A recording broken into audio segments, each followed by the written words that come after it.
নমস্কার বন্ধুরা, সবাই কেমন আছেন? আশা করছি ভালো আছেন।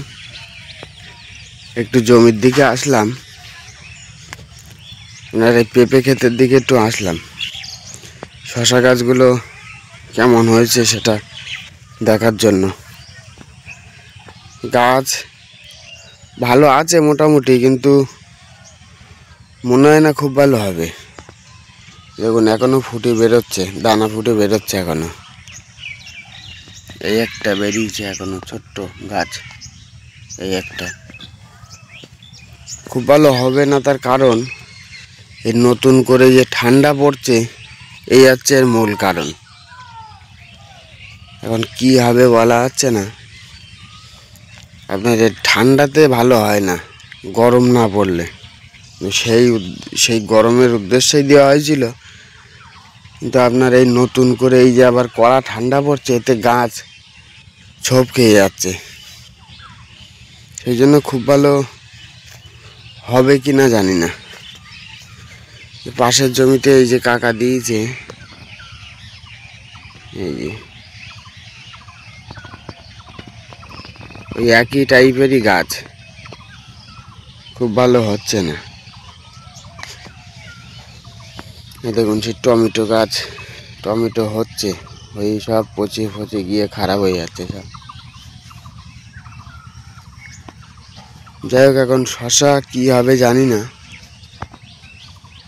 গাছ এখনো হচ্ছে, জল সার আগের দিন একটু দিয়েছিলাম, এখন দেখা যাক কি হয়। পেঁপে গাছ কালকে কিছু পেঁপেও ভাঙা হয়েছিল, কিলো 15 হবে। এখন পেঁপে অবশ্য ভালো হয় না এই মুহূর্তে, ঠান্ডাতে খুব কম হয়। দেখুন এই যে গাছে দেখি আবার ঠান্ডার জন্য গাছ খারাপ হয়ে যাচ্ছে।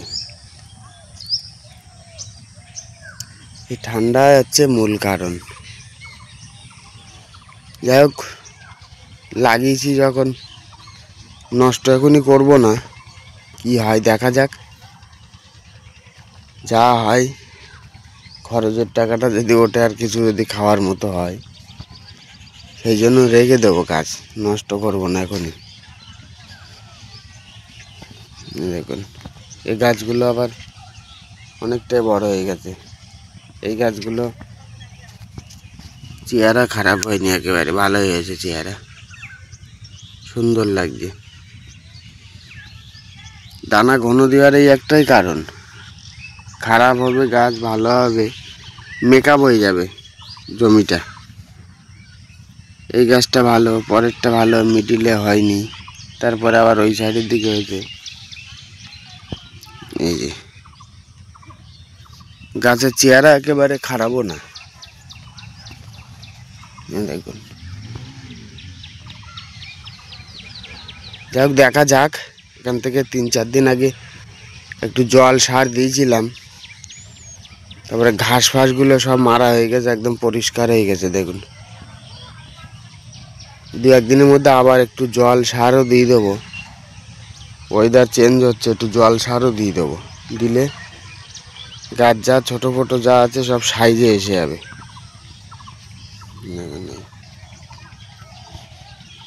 চলুন, ক্ষেতটায় আসবো করে আসা হয় না কাজের চাপে। সকালবেলা আসলাম, এই গাছগুলো আবার সুন্দর হয়েছে, এই সাইডের গাছগুলো। এখন ভালো মন্দ কী হবে জানি না, কিন্তু এখনই গাছগুলো নষ্টও করবো না। দেখুন পেঁপে গাছের চেহারা খারাপ হয়ে যাচ্ছে, এখন কী হবে জানি না। জালি ফালিও এসছে নতুন করে আবার, এখন দেখা যাক কী হয়। চলুন, ভিডিওটা এখানেই শেষ করছি। ভালো লাগলে লাইক, কমেন্ট, শেয়ার অবশ্যই করবেন। সাবস্ক্রাইব করতে ভুলবেন না। সবাই ভালো থাকবেন, সুস্থ থাকবেন। ধন্যবাদ।